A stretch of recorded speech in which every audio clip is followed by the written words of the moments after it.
Ever wonder how the stuff your kids learn in school actually gets decided? You know what I mean? Like, how do they figure out what goes in those textbooks and all those lesson plans? Yeah, it's a pretty wild process when you think about it. We'll get ready to dive deep because today we're tackling curriculum planning. Oh, yeah. Big topic. And we've got this fascinating chapter from an education textbook that breaks it all down. That's a good one. So we'll be trying to make sense of how all these different people and groups and even like global trends come together to shape what ends up on your kids' desks. Lots of moving pieces for sure. I mean, I can picture teachers making decisions about their own classrooms, like what to teach each day. Oh, absolutely. That's where it all starts.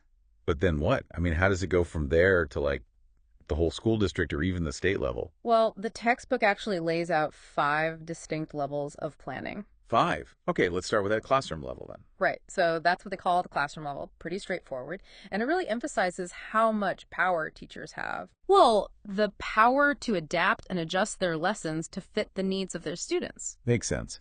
I mean, think about it. No 2 classrooms are exactly the same. Right. You've got different kids, different learning styles, different challenges. So the teacher kind of has to be able to roll with the punches. Exactly. They've got that core curriculum to work with, but they also need that freedom to adjust things on the fly to make sure every student's getting what they need. Okay, so that's the ground level. Right, the foundation. But what happens when we move up a notch? Well, then you start getting into teams of teachers working together. Like all the third grade teachers or something. Exactly. Or maybe it's the English department at a high school. So it's less about individual students and more about making sure the subject matter lines up across different classrooms. You got it. They might be coordinating on big projects or figuring out how to sequence topics across a whole school year. So you've got individual teachers doing their thing and then these teams making sure everything fits together. That's a great way to put it, like a puzzle, almost. And I bet things get even more complex when you bring in those higher levels like the school district or the state. Oh, yeah, that's where those bigger decisions come in. And that's where we'll pick up next time. Can't wait to dive into those. Buckle up, folks, because it's about to get really interesting. Definitely. See you next time. Bye.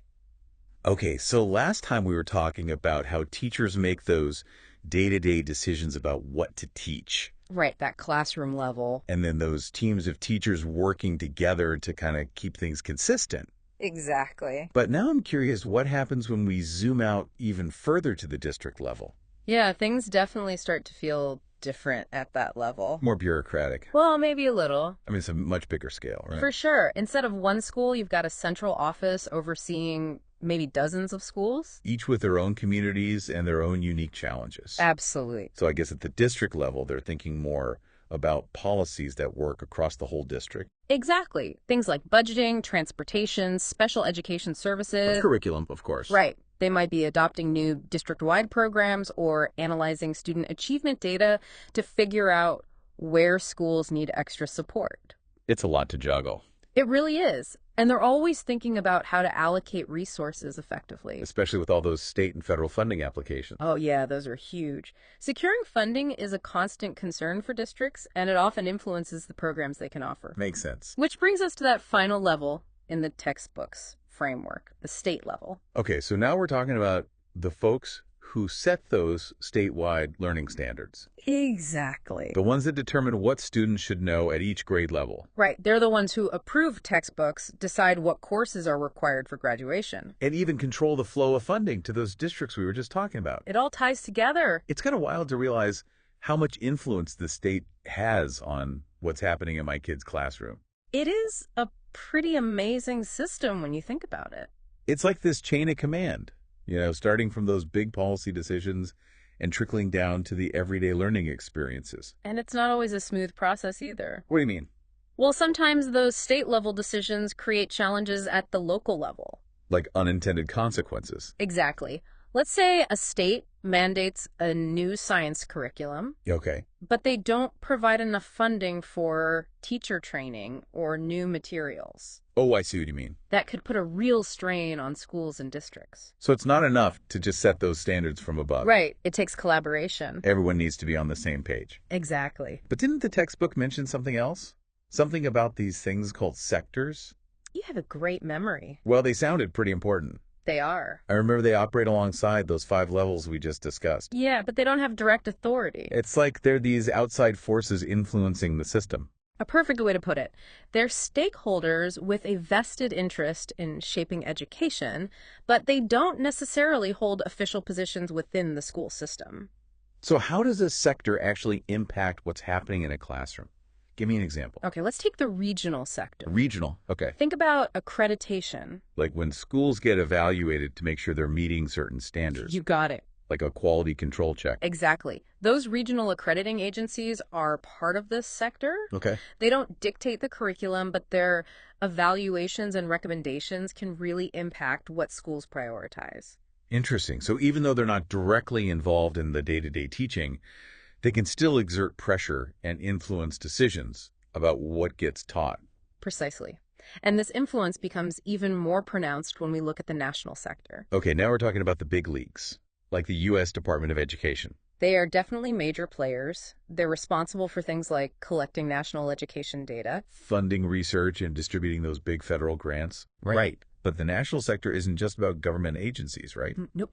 It also includes those powerful professional organizations like teacher unions and subject-specific associations. So they have a voice in shaping the curriculum, even though they're not technically part of the formal education hierarchy. Absolutely. Think about a National Association of Math Teachers. Okay. They might release a report advocating for a new approach to teaching algebra. And that could actually influence what happens in classrooms? It happens all the time. That's fascinating. So it's not just about top-down mandates from the state. Right. There's this whole ecosystem of organizations and groups, each with their own agenda and perspective. All pushing and pulling on the curriculum. And don't forget about those private foundations and businesses that invest in education. Oh, right. They might fund innovative programs, support research initiatives, or even develop their own educational materials. Their influence can be subtle, but powerful. For sure. Man, this is way more complicated than I ever imagined. It's a lot to take in, for sure. But here's the thing. What's It gets even more global. Wait, you're telling me that what's happening on the other side of the world could impact what's happening in my local school district? It's true.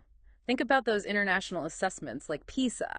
You mean those rankings we sometimes see in the news where they compare American students' math scores to students in other countries? Exactly.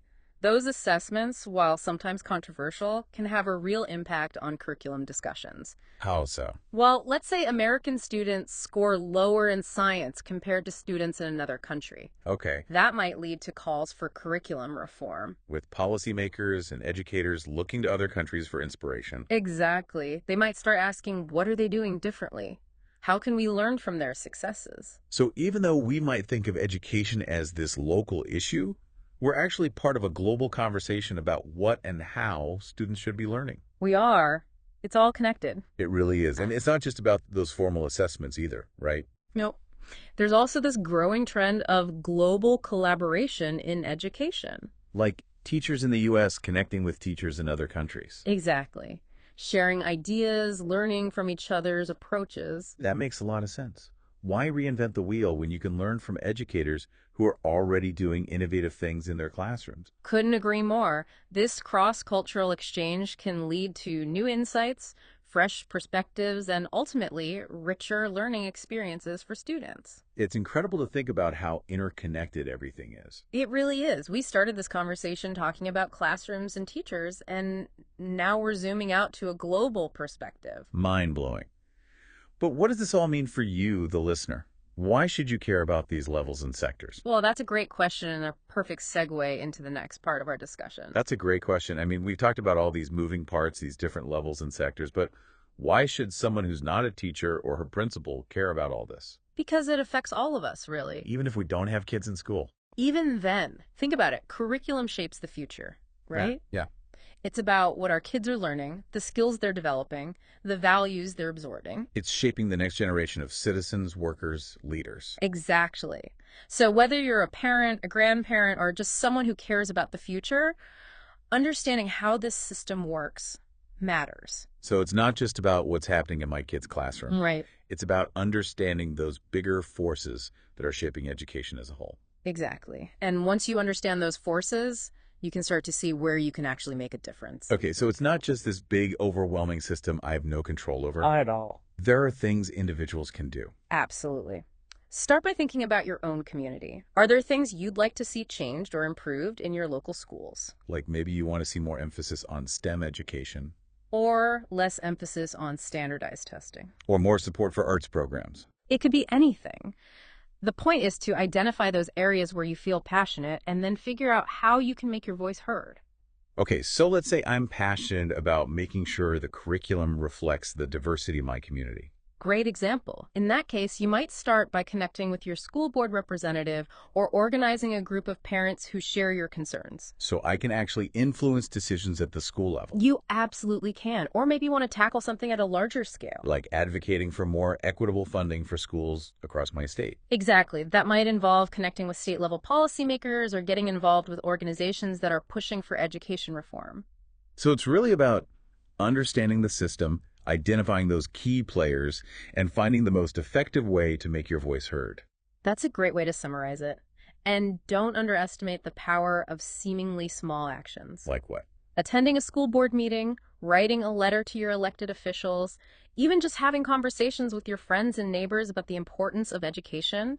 All of those things can make a difference. They can. Those small actions can ripple outward and contribute to a more informed and engaged community.